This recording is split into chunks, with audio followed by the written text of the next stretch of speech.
So, ito na mga kadaba yung tutorial about sa triple mass effect mga kadaba. Kung paano si kadaba nyo nagkaroon ng kambal na triplets. Pero, kinat ko na mga kadaba yung isa kasi hahaba yung video natin mga kadaba. Kaya ginawa ko lang siyang dalawa mga kadaba. Ayan, bigla siyang nagulat.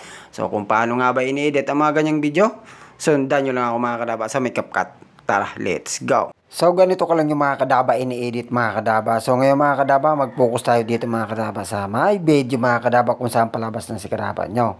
Ngayon, so, kailangan natin dito mga kadaba mag-split mga kadaba sa may punto na ito mga kadaba. Yan, yan. Split nyo lang. Then, pagkatapos, i-delete yung video na nasa unahan kasi hindi natin kailangan yun mga kadaba. So, ngayon, kailangan mo lang dyan mga kadaba mag-acting-acting. Ayan, kumari patingin-tingin, tapos aalis.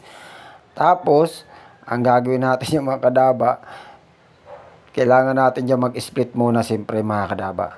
Tanggalin kasi natin dito mga kadaba, yung sobra kasi mga kadaba. Kasi, pangit naman masyado mga kadaba. Kung mahaba na yung video, yung mga hindi masyado kailangan mga kadaba. So, ito mga kadaba, tinanggal ko talaga itong mga kadaba. So, bali mahaba na kasi yung video. So, kaya yung ginawa ko, tinanggal ko muna itong mga kadaba para maganda sa tingnan mga kadaba sa pag-edit. So, ngayon dito na tayo mga kadaba maglagay ng split mga kadaba sa punto na ito mga kadaba kung saan palabas na uli si kadaba nyo. So, dito. So, pag gagalawin nyo mga kadaba yung video, dapat dahan-dahan lang mga kadaba. Easy lang sa paggalaw ng video din. Yan, ganyan. I-delete nyo lang. Ngayon, pag na-delete na mga kadaba, ang gagawin nyo, siyempre, acting-acting ka lang ulit. Yan, ganyan-ganyan lang, oh. At kunwari, nagulat ka, siyempre, ganun. Tapos, alis ka. Tapos, balik ka ulit dyan, siyempre, mga kadaba. Siyempre, kailangan dyan, mag-split mo na mga kadaba. Tapos, siyempre, habang nakahilit na puti dyan, mga kadaba, pag pumasok na si kadaba nyo sa kwarto ulit, so, dito mga kadaba, sa puntong ito, mga kadaba, yung ginawa ko dito, nagbihis ako ng damit dito, mga kadaba. So, si kadaba nyo, medyo matagal magbihis ng damit.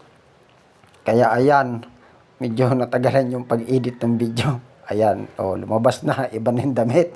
So, ganun lang mga kadaba, nag-change outfit lang ako dyan mga kadaba. Then, siyempre mga kadaba, dito na tayo mga kadaba, mag-split mga kadaba kung saan palabas na si kadaba nyo mga kadaba. Ayan.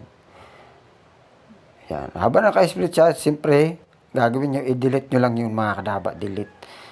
Tapos, dito na tayo mga kadaba, kailangan mo kasi yung mga kadaba, i-overlay yan mga kadaba.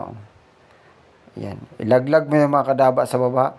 Tapos, i-touch mo lang yung video mga kadaba, ilong press mo lang, ilong press. Tapos, itugma mo lang siya dun mga kadaba, kung saan, yung video na nasa taas, nagulat si kadaba. Siyempre, hanapan mo na yan ng tsimpo. Tapos, i-touch mo uli, lalagay mo yun doon mga kadaba kasi sa unahan kung saan dapat nagtugma sila mga kadaba. Yung pareho silang nagulat. So, ganun. Ngayon mga kadaba, yung kasunod dito mga kadaba, ang gagawin natin dito, lagyan natin ng mas. Pero, bago ang lahat niya mga kadaba, tanggalin muna natin yung mas. Tatanggalin muna natin. Ngayon, ang gagawin natin dito mga kadaba, kailangan muna natin to i-split. Para hindi masabay yung iba mga kadaba na malagyan ng mas. Para hindi siya malagyan ng mas. Kailangan mong putulin yan para hindi masabay. Para hindi malagyan ng mas. Ngayon balik tayo sa video. Tapos hanapin ulit si mas. Dito na tayo maglalagay ng mas. Kasi pinutol na natin yun. Ayan. Ngayon, horizontal yung pinili ko mga kadaba. Ano nyo lang yan, i-rotate nyo lang mga kadaba. Ayan, i-rotate nyo lang. Ayusin nyo lang yung pagkalagay ng ng linya na kulay dilaw mga kadaba. Tapos siyempre yung bilog na kulay puti niyan, i-adjust nyo lang yung mga kadaba para hindi halata yung mas mga kadaba. So kailangan dandahan lang dyan mga kadaba sa pag-adjust. So ganun talaga mga kadaba kapag nag-edit ka ng video. Pag okay na, i-check mo lang. Ngayon, pag okay na siya, so bali tignan natin yung resulta mga kadaba. Kung okay ba talaga, kung sabay. Ayan. Pareho silang nagulat. So, ganun lang mga kadaba yung ginawa kong pag-edit. Okay. So, ganun lang mga kadaba. Kasimple mga kadaba yung ginawa ko ng pag-edit mga kadaba ng triple mass effect. So, ganun-ganun lang mga kadaba. Okay. So, ngayon mga kadaba, ang gagawin natin dito, tanggalin na natin yung mga sobra-sobra. kailangan mo i-touch yan yung mga kadaba yung video. Kasi pangit naman kung maraming mga sobra yung mga hindi kailangan, tanggalin yan, split mo na yan, then delete. Siyempre mga kadaba, bago ang lahat mga kadaba, kailangan muna natin mga kadaba yan, i-play para malaman natin kung okay ba talaga yung pagkagawa ng video mga kadaba. Ayan, lumabas si kadaba, tapos may lumabas pa ulit na kadaba, kambal. Then tapos, patingin-tingin pa ko kunwari, kala mo talaga totoo. Ayan. So, ganyang actingan lang. Tapos nagulat. So, ganun-ganun ko lang yung mga kadaba inedit. Okay. So, ngayon, may natutunan na naman kayo mga kadaba. Baka pwede naman pakishare and then pakipalo mga kadaba ng video ito.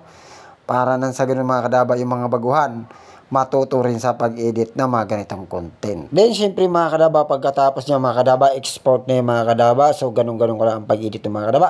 Okay.